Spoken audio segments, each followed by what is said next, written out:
pretty good honk out of that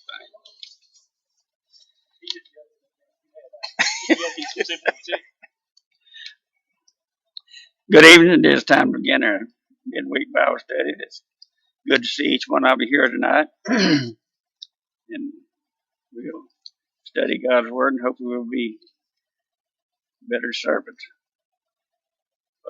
We want to mention those we have on our prayer list and sick list. Dixie Murphy is having back surgery. She's suffering from a lot of pain.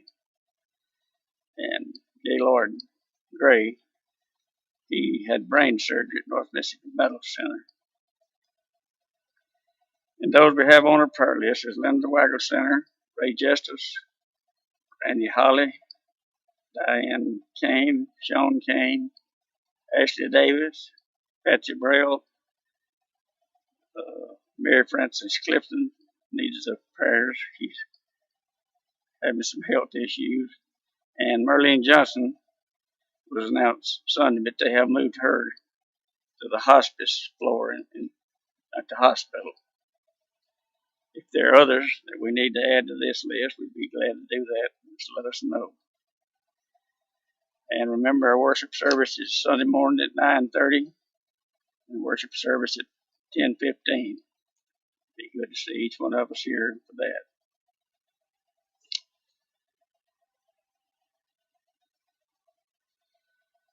JC said Billy Harris was going to have heart surgery in the morning.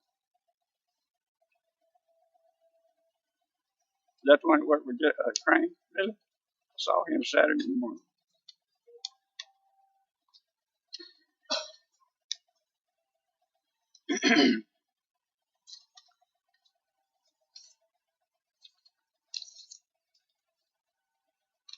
Jim will be leading their singing tonight, and Joe Williams is going to read scripture.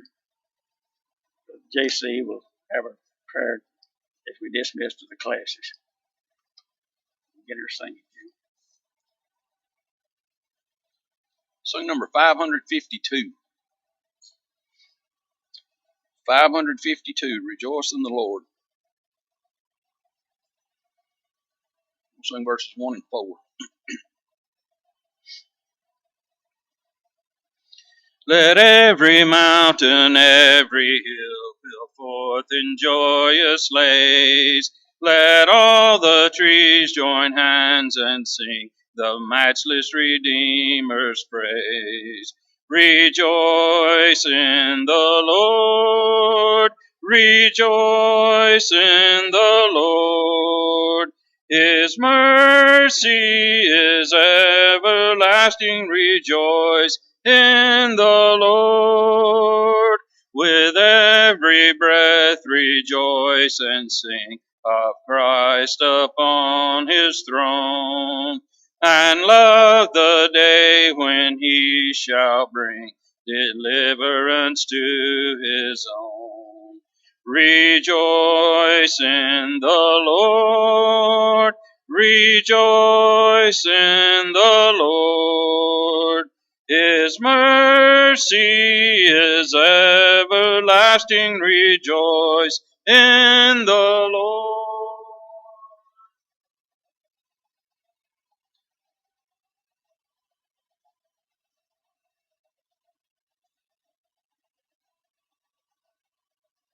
Let's bow together. Father, we come before your throne of grace with thanksgiving. We're thankful that we can come together in a midweek Bible study to study more and to build our faith and trust and confidence in you. We pray that you'd bless each teacher tonight.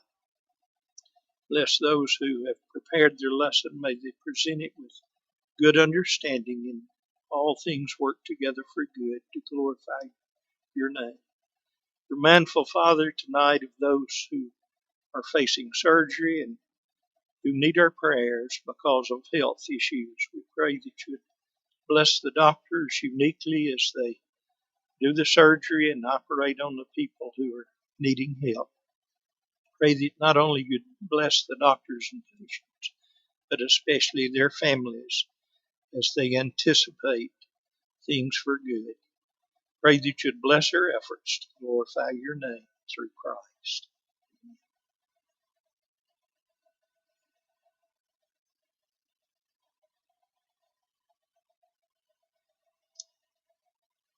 our reading tonight is from Exodus 36, verses 3 through 7.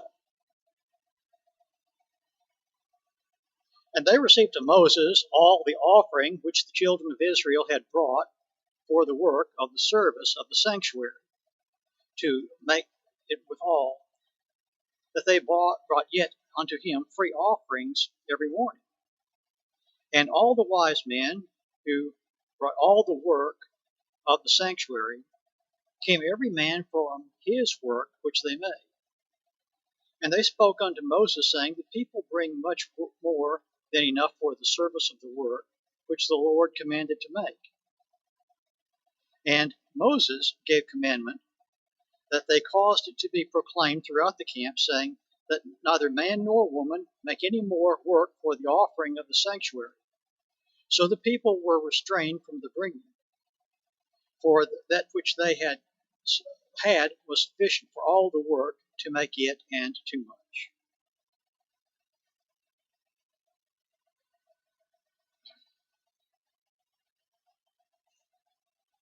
Tonight for a devotional thought, I want to go to these verses to have a thought. I was thinking about it this afternoon as I was getting ready for tonight. And you remember 2 weeks ago, we had a mix-up where we jumped ahead a chapter, then had to jump back a chapter, and now we're going back to where we were. And I was looking at this, and I was thinking about the devotional. And again, these verses that Joe read are an easy part of the devotional here. But as I was reviewing online, I found out that I had already done this devotional about a month ago when I did this the first time, when I thought we were going to go here. So I had to go back and rethink my steps. And I wanted to come back to these verses again to talk about it, because last time we talked about the easy idea of what they were doing and how they gave beyond that Moses had to tell them to stop. But I also want to think about this dedication of Israel. Because you got to remember, this takes place maybe 2 months or so after the sin with the golden calf. Remember, Moses was up on the mountain for 40 days. He comes down. He sees the golden calf. He has that whole interaction with the people, and depending on how long that lasts, he goes back up on the mountain for another 40 days, sees the law again, and comes back down from the mountain. And this is coming back down from the mountain that second time. So we're looking at 2 to 3 months.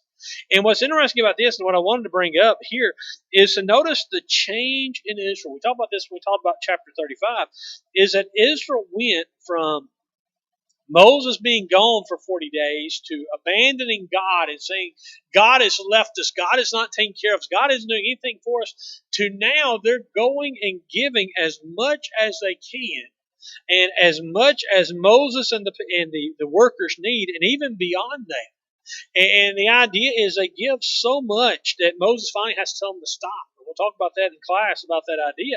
But I thought about that attitude, that change. Because you have this change in Israel that, again, 2 or 3 months before, they had abandoned God. They had turned to worship a golden calf and were ready to go that path. But now they're coming back and giving everything above and beyond that God asked them to. And I thought about that as a typical reaction, isn't it? I once heard a preacher say, or heard a member say actually, that one of the most vibrant times in a Christian's life, when they are on fire for God and on fire for the work of the church, is typically the first few weeks that they've been baptized. Because there's something new to it. There's something new. They have found salvation, and they just have that desire to share it with everybody. But he said as we get older, we sometimes forget about that desire, and we lose that intensity, and we go about our normal life. And I thought about that here. That here Israel, I think, has this on fire reaction because they are so in love with what God has done for them. They're so thankful that God has forgiven them. They're so thankful God has come back and said, I will be your God. And I thought about that idea for us. Now, I thought about that idea of us as we live our life, and we typically look back and say, oh, we have it much better than they did in the Old Testament. And I believe we do, because of the laws and things they had to do versus what we have to do. But I want to ask, do we take that same idea? Do we take it for granted what we've been given? Do we take for granted what God has provided for us? Or do we try to give God everything we can? Do we try to give God everything that's available to us? And as I was thinking about this evening, I have to say, I have to use example. You'll notice Austin and Paula's not here tonight. It's because Austin has, I don't know if it's summer cold or what, but he's had a very runny nose.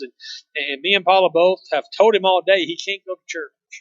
And about 4:30, I come home from the office finishing things up, and I come home and got him. And Paul said, "You got to tell him again."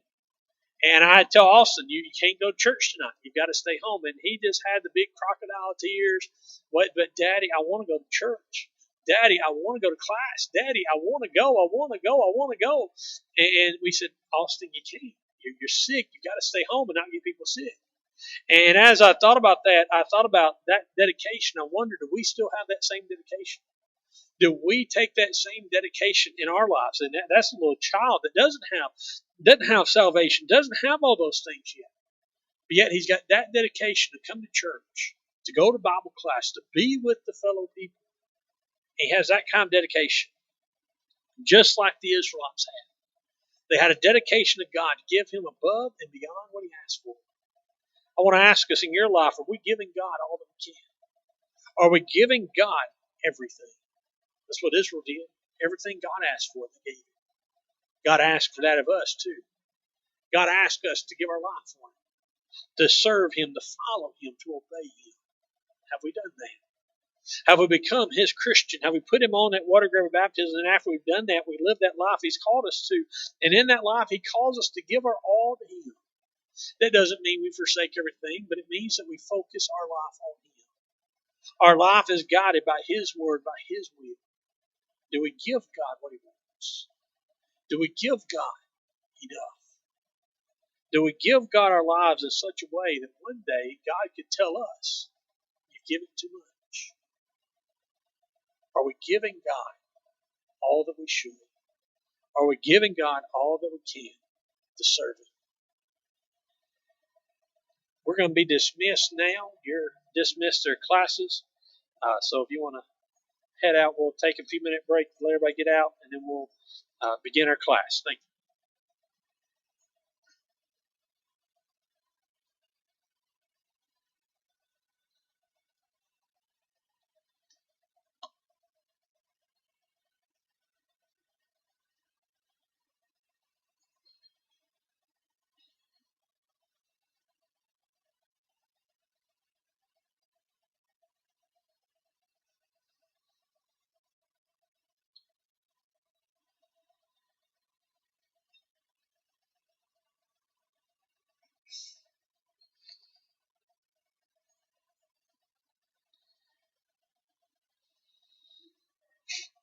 All right.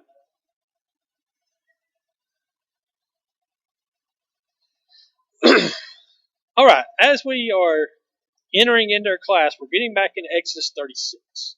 We talked about Exodus 35. Again, I know we got sort of out of whack. We talked about Exodus 35. We had to back up and talk about the end of Exodus 34 because we missed that. I missed that, and I apologize for that. So now we're back to 36. I had to go back again to watch the video from a few weeks ago to make sure I got through 35. According to my video, I got through all this, so we're back on track. I've been telling you, I feel bad, I've been telling you for a while that we're going to go through a part of Exodus a little quicker than normal. Well, we're to that quicker part now. It is only about 3 or 4 chapters. We're going to go a little quicker. But we're to that tonight as we look at this Exodus 36 and following. We're going to enter into the discussion of preparing to build the tabernacle. You'll see an outline ahead of you. I got the PowerPoint tonight, not necessarily for the outline or not for the outline, but for the pictures, because I want you to see the tabernacle and see what these things are. You'll notice we talk about 35. We start in verse 1 and 3. We have the Sabbath commanded. Then we have the call for the contribution, the summon to build the tabernacle, the free will offering, the construction foremen, the ones who are chosen to do work. And then we get to verse 1 and 2, which is going to be what we're fixing to read, is going to be the call for workers. And then finally, verse 3 to 7 is that abundant offering. Now, notice, if you will, beginning in verse 1 with me. I'll read the first 2 verses. It says, Bezalel and Oholiab and every craftsman in whom the Lord hath put skill and intelligence to know how to do any work in the construction of the sanctuary shall work in accordance with all that the Lord has commanded. And Moses called Bezalel and Oholiab, and every craftsman in whose mind the Lord had put skill, everyone whose heart stirred him up to come do the work, to come and do the work. So you notice these first two verses, God gives these two men, Bezalel and Oholiab. They have been the two men that have been called from the beginning. God said, I have put the knowledge in these two men. The first one, Bezalel, is going to be the one whom he has given the most to. It's the skill to do everything that's required in the sanctuary, to make all the things that are there. And he's the foreman. He's like the construction foreman. Everyone goes to him. He's going to be the one that's going to approve everything, and he's going to be the one that's sort of going to put the finishing touches on the things that are here. And it's a very interesting thing we're going to see in this next chapter or two, is that nearly every time we see the mention of the destruction of the construction of these items, the Hebrew Bible will speak of he. He did it. Not they did it, but he did it. And again, that's not to say that the other men didn't have a part, but this is to show that Bezalel had a hand in all that was going on. He made sure everything was going exactly as God had put him here. And so these two men, and along with everybody's craftsmen, all the other craftsmen whose God put the skill and intelligence in them to know how to construct the sanctuary, and also those who had the heart stirred. Now, that's very interesting that they look at this. There's two different ideas here. That one, there's the people who know how to do it, and the men that God put the knowledge within. But then they still had to have the second part, that God had to stir them. God moved them. Not God moved them. They were moved by what God had done for them. Not that God had given a list of these other men. He only told two men, the two top men. The rest of them were motivated on their own to do this building. And so they began to build the tabernacle. And that's what we're going to see in the rest of this chapter. We're going to see from verse 36 to about verse 39, I believe, is going to be, or chapter 36 to 39 is going to be the building of the tabernacle. God's going to build they're going to build all these things that God has called them to do. So the workmen come and begin to start the work. And then we get into verse 3, where Brother Joe read for us about this contribution. You'll notice that the people received from Moses all the contributions the people of Israel had brought for doing the work. And then you notice they still kept bringing him free will offerings every morning. Now there's two things here to notice. There's two different offerings here. There's an offering at first that Moses gave the workmen and said, here's your supplies, go to work. And then every morning, people kept bringing more supplies in.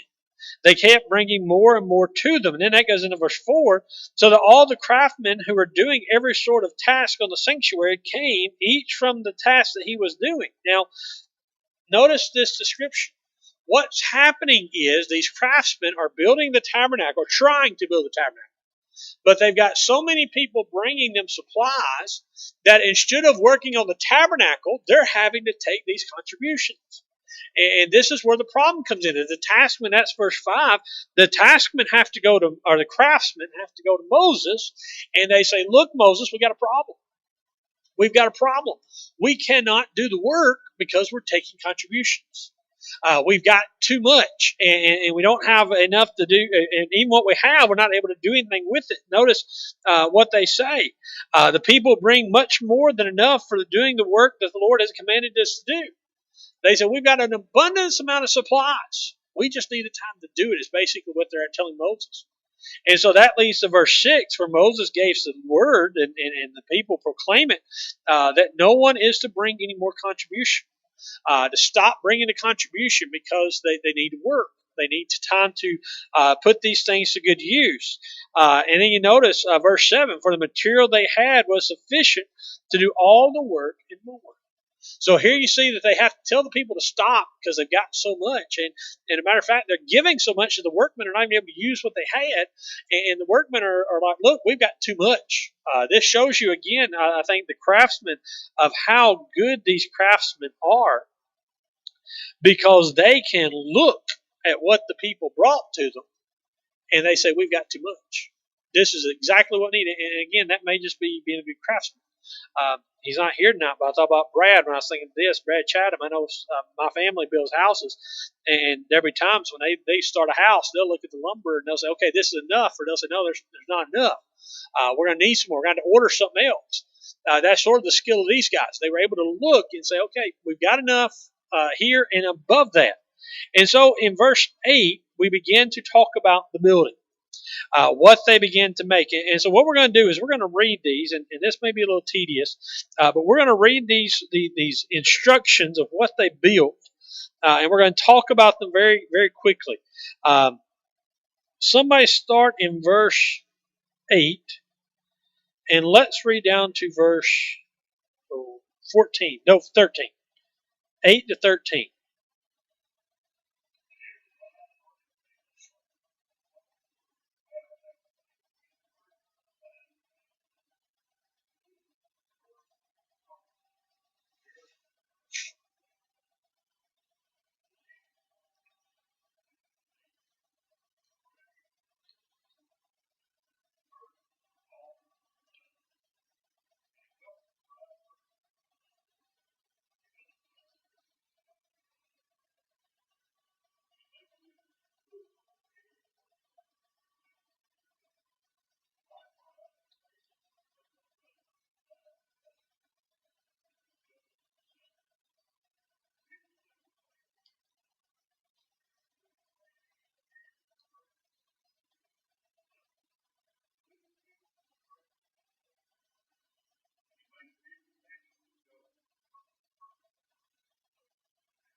All right.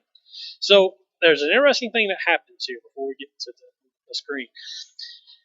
This is the exact opposite order of God giving the command to build the tabernacle. And I think there's a reason for that. You remember when God began this in Exodus 26, he starts with the Ark of the Covenant, the mercy seat, and he goes from there out. Here he starts with the tent, or they start with the tent.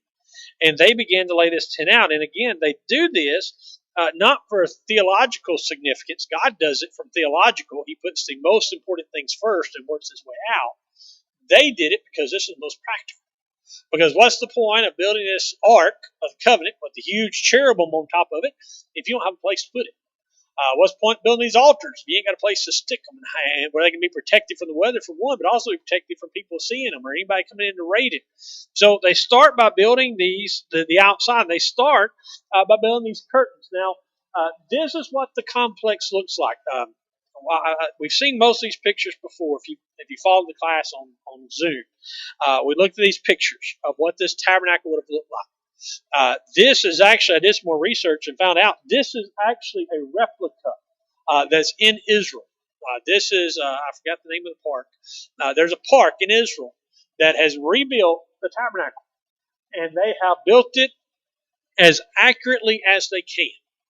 Now, what we're talking about here is we're talking about the outer covering of the tabernacle. Let me get a little closer. Okay. If you can see this, I apologize to the ones online because you can't see the pointer. But if you'll see the inside of this curtain, there's a cherubim. There's a white, looks like an angel with his wings up. This is this curtain. This is the fine linen curtain that we're talking about. It is that inside covering. Here's another zoomed-in picture of that same idea. I think there may be one more. No, that's Slater. Well, that's actually it too. This covering, and you can see those angel wings. This is that finely woven linen.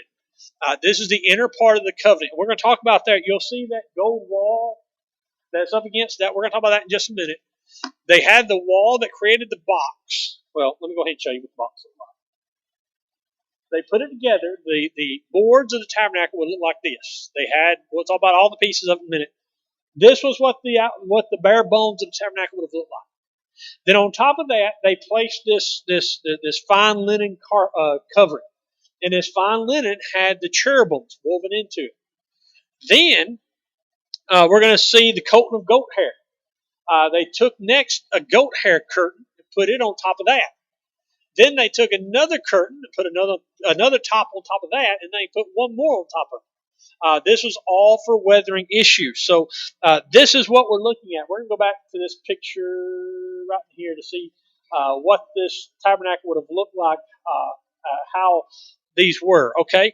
But we're talking about this curtain. You notice they built this curtain, and you notice he talked about, there was an extra curtain in this. It was designed so that in the box, the east side is open. The east side has a special curtain, a door. We're going to talk about in just a few minutes. There was one side that was open, and the other sides covered the rest of it. They had this fabric that would lay over the rest of it, lay over two sides and the rear. And that's this golden, that's this finely woven thing. And you notice, again, this is so close to the sanctuary, and this is what runs in the top. He has golden clasp. That the closer it is to God, closer it is to the holy place, most holy place, they use gold. We're going to see in these later curtains they make that they're actually going to change to start using, I believe, bronze on these one of these next ones. But let's start back there. Let's start back in verse 14. And let's read down to verse 20. 13 to 20 for us, please.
All right, thank you. So you notice he talks about, again, there's the linen covering that's first. Then you have the goat's hair that goes on top of it. Then you have the tanned ram skins and tanned either badger skins, goat skins. I forgot what else it could be. Some translations call it porpoise skins or like manatee skins. It's basically what it is. The outer two layers are like leather.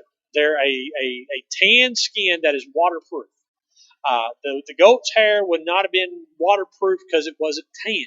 The hair wasn't removed. Those other last two layers are waterproof to keep this thing where even if it rains or when it rains, it's not going to be too bad. And you'll notice, again, where these two curtains meet, there are these 50 clasps. Again, the interwoven clasps were made of gold. This second layer was made of bronze, and then the other ones that apparently didn't have any clasps in the middle to join them because the skins were either big enough to go all the way over, or we're just not told that detail. I forget if he tells us in the other place they clasped together. And then you notice we go to the inside of this. Now, this is where JC began reading verse 20. We'll pick back up there in a second. We talk about the inside of this. These are the woods. This is what he's going to build next. When it talks about the boards, he's talking about these upright boards. God even gives instructions of how to make the corner. And then we're going to talk about, I think they're called tetons, one of those two words. I'm not a carpenter or any of this, so I don't know anything about it. Tenons. The tenons are those brackets on the bottom. You notice the end of these boards have the board itself. They have two little smaller outsets, and you have on the bottom a base of silver that these boards slide into. So basically, what these boards do is these boards slide into these golden teon or these silver teons that are on bottom to hold this structure up.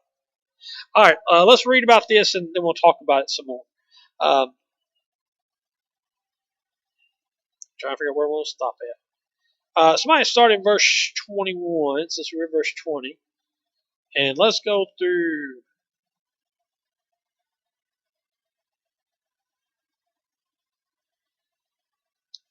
Let's go through verse 25.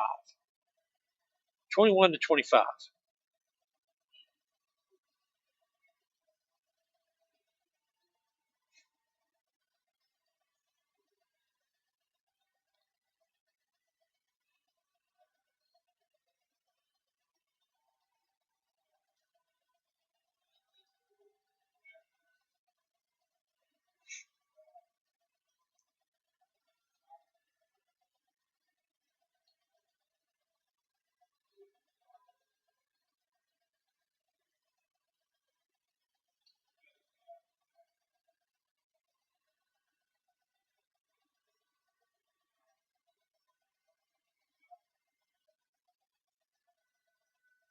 All right.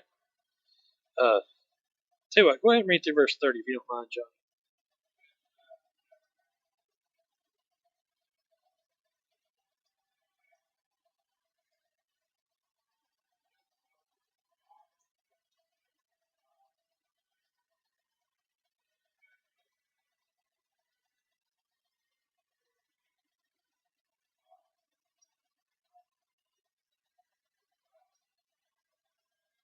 All right.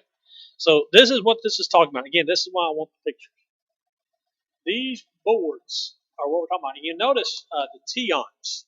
Again, the tions are on the sides and on the bottom because these boards would have slid in together and then they would have slid down in these bases.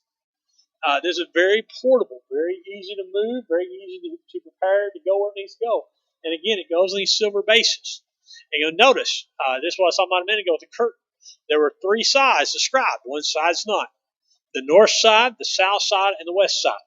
So when you put this together, we'll go back to our picture of, if you want to call it the box. This is what the tabernacle would have looked like with just the frame. You had the south side, the north side, and the west side. The east side would have been open, and we're going to talk about what goes there in just a second. So this is sort of the way the layout of this temple or the tabernacle was. You'll notice on the side there are three bars. That's what we're going to read about next. This is another part of how this tabernacle was held together. Somebody start back in verse 31, and let's read down to verse 34. 31 to 34.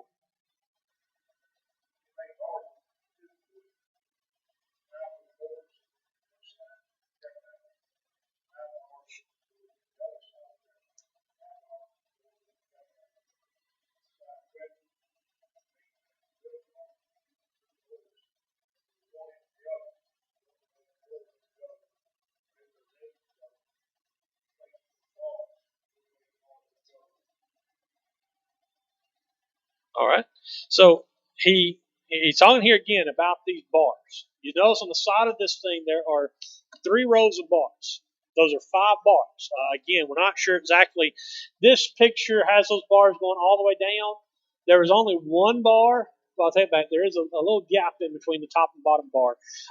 There's one bar that goes the entire length of the tabernacle on each side, the north and south side. The other 2 are split in half, and they have gold rings they slide through. This is, again, to hold the tabernacle together, so it's not going to fall apart. And again, this is all the detail that God had told them. This is what's amazing about this, is if you take these verses and look back at 26, 27, 28, 29, you see God there tells them, do this, this, this, and this to make it. We come to chapter 36, and it says they did this, this, this, and this. They're following God's plan. They're following what God has called them to do to the T.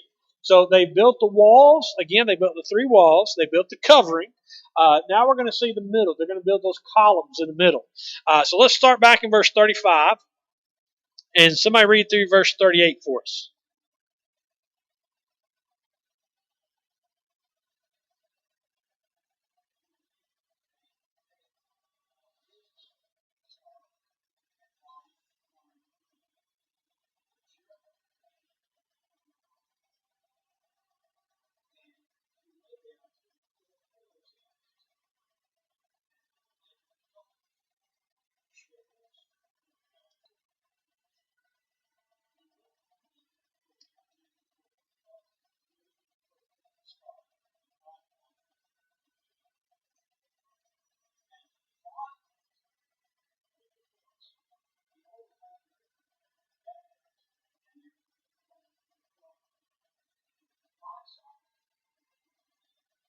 All right.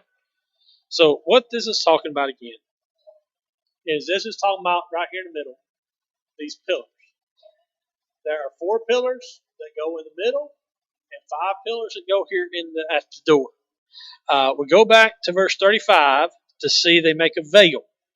The veil would have went right on these 4 columns right here. That separates the holy place from the most holy place. And you notice the practicality of these columns. They have hooks in them. They have rings in them. And they have these bases of silver. And so they hang the curtain here. And this creates that division from the holy place to the most holy place. Then they also made a screen that sat on these 4 pillars. Let me see if I can go back real quick. There's sort of a picture of it. There. This is what we're talking about. You see here, they've got the 4 pillars that he makes. Actually, they've got 5. I don't know why they did 5 there, but these are the idea of these pillars that they put in the front. Maybe the front now 5. Sorry, I'm talking myself. Yeah, the front has 5. Sorry, they did right. I was wrong. You see this curtain.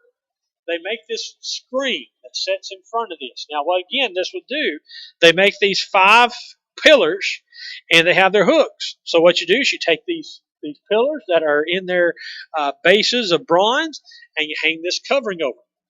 And this creates a screen so that no one can see inside the tabernacle. Now, you'll notice that they leave room. Again, this is the idea that there's room on either side to go in. This is the way God laid it out, that there's enough room for a man to pass through either side of these columns and these 2 gaps. So now we see this. They have made the tabernacle. They have made the tent. Put it that way. And so here we've seen that, and now we're going to go into, in chapter 37, to the inside. Now, we've still got time tonight. We still got about 10 or 15 minutes, I think. So we're going to go on inside. We're going to try to get into 37. We're not going to finish 37. We're going to go on to 37. Any question or comment about anything so far? Again, I know we went over this, I guess about a month or 2 ago now. When we went into this in detail the first time, that's why we're not really going in as much detail this time, other than just looking at the pictures. So let's go to chapter 37. And let's start in verse 1. And let's go down to, let's read verses 1 through 5. Somebody with me.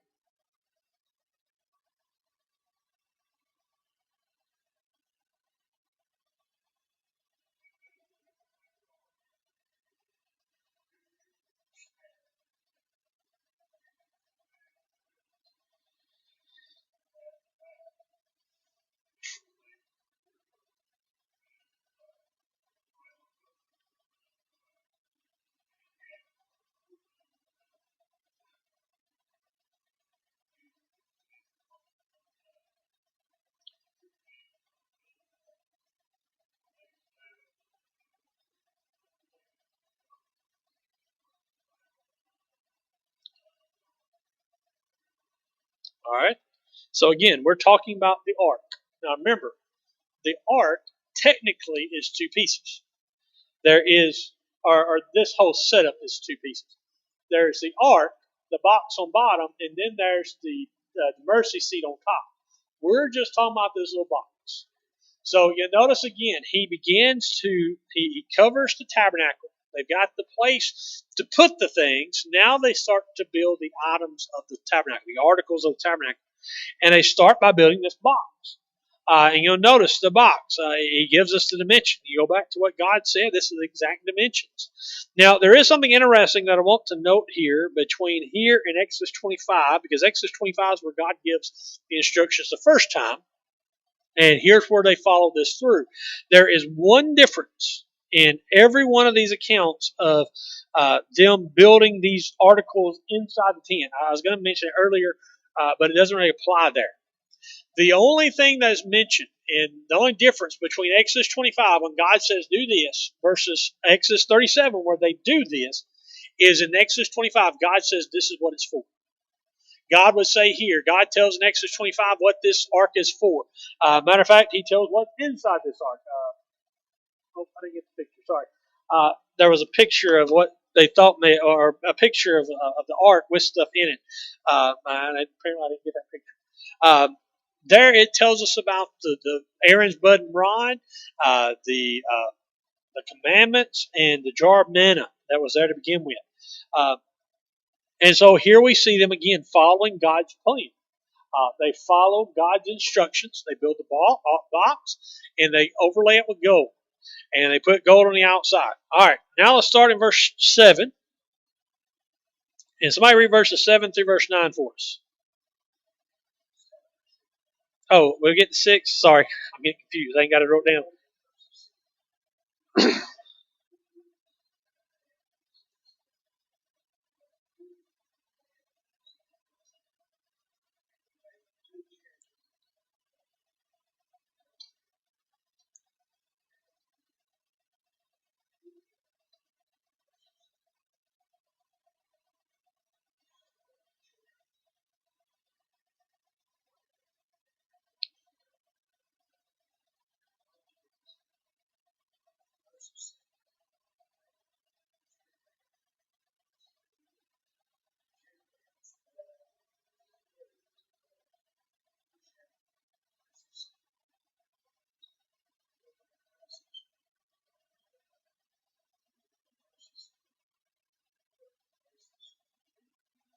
All right. So again, we're talking about this right on top. He's built the box with the rings, with the poles. Now this is the difference. He has overlaid this with gold. This is wood with gold on top of it. The mercy seat is pure gold. The whole thing. It is one solid piece of gold, and that's because of what it represents. It represents God's presence, God being there. Therefore, it is made of gold. And you have these two cherubim, again, who are sitting on top of it, one on each end. Their wings are over the middle, they touch. And again, this is that mercy seat where God is going to see it. Again, Exodus 25 tells us the function of the mercy seat, of God being there and God sitting there and God's presence being there. That is omitted here. We are simply told that they did it. They built this mercy seat as God had called them to. And so now we have moved to the tabernacle. We went to the most holy place, and they built that one item. Now we're going to move out into that's the most holy place, excuse me. Now we're moving out to the holy place to see what items are there. Any question about the Ark of the Cherubim? All right, let's go from there. Let's go on down to verse 10 and verses 10 through verse 16.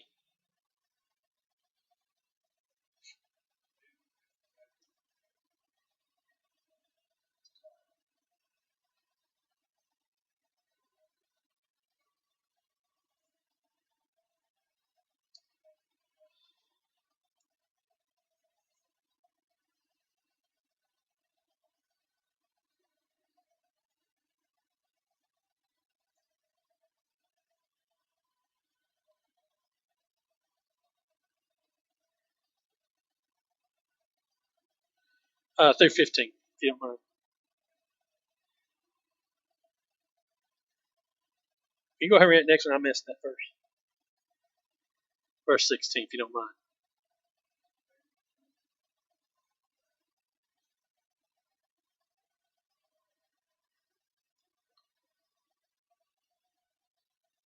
All right, thank you. So again, we go here next to this table. They build this table that is 2.5 or I wasn't going to do this. Tells us it's hot, and he tells us again everything it is. And again, notice it is overlaid in gold. They build the wood, they make this wood table, then they plate it in gold. They hammer this gold out and attach it. It's got the 4 rings to be carried. Again, notice we always think about the ark as being the one item that they're not supposed to touch, and we think about Uzzah touching that and getting struck down. But really, every piece in the tabernacle had these rings. This was how it was designed to be held. And we're going to see that when they move, there are certain groups of Levites whose job it was to carry each piece of furniture. And so we have this table, and this table is built, again, by these specifications. With these 4 rings, it has this nice, elaborate rim around it, where it is made of beaten gold. And then it has these bread. Now remember, there are 12 loaves of bread that are going to be put here. They also have these bowls, or these jars for the drink offering. This would have been where the drink offering was offered. Let me make sure. Yeah. You look down verse 16. It has the bowls and the flagons with which to pour drink offerings. It has the utensils that were used for those drink offerings, where they would be used, where it would be simply poured out in honor of God. And so again, we have this. We have the layout of the table being built, but we're not told about the showbread. We're not told the showbread is there, what it's made for, any of that, because that's already been covered in Exodus 25. Let me see here. We're going to stop right there. We've read a lot. We could probably cover the lampstand next, but we're going to stop right there and take a break tonight. Next week, we're going to pick back up here in verse 17, maybe. I lost all control.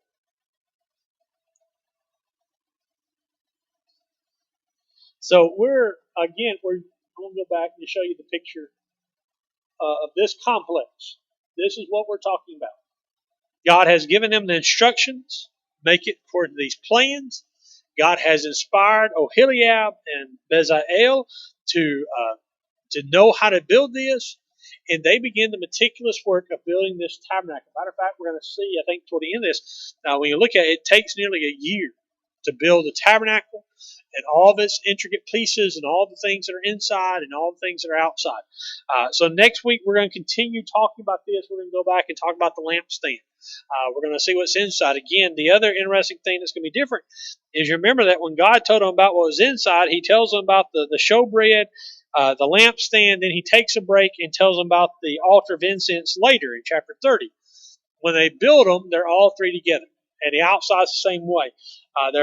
He splits up the pieces in the instructions, but in building it, it's all there together because, again, he puts emphasis in the instructions of what's the most important, and I hate to say important, but the parts that are closer to God. He started with that ark and then the things that were in that most holy place. But like I say, we'll see that continuing next week. Next week, we'll go into 37, and hopefully we'll finish 37. Hopefully we'll get into, take back. Not next week. Next time we have class, we'll have finished 37 and going to chapter 38. I'm not saying next week because next Wednesday night I will not be here. I've been asked to come speak at a summer series in Jasper. Brother Eddie will be here. He's going to teach class for us. We're going to take a break from this. So next week, Brother Eddie will teach. Then we come back in July. We'll be back here in chapter 37. But this is what we're looking at. Again, notice the interesting thing to me about this is see the pictures. Because it's one thing to read it, and that was where I was torn about today. I'll go ahead and tell you this. I was torn about today. I was like, okay, we just want to read it. Do I want to give you an overview? And I said, well, I'd rather read it and see it. I think that means more to read what's happening and then see a representation of it. Because I don't know about you, but talking about those nopes and tenons and bases, that sort of bogs me down after a while. But when I see the pictures, I say, okay, I see where that piece fits and how those go together. And so I want you to see this tabernacle and just see the marvelous design of it, that God laid this out. Something they could tear down and build up very easily. A place for God to be, a place for them to be able to take with them. It wasn't a permanent structure. And this takes a lot of engineering to do this and then to have these intricate details just right. That shows God's care and God's concern in this, but then it also shows Israel's concern in that they followed to the T. They didn't try to take shortcuts, didn't try to change it, didn't try to add their own ingenuity. They did exactly what God told them to do.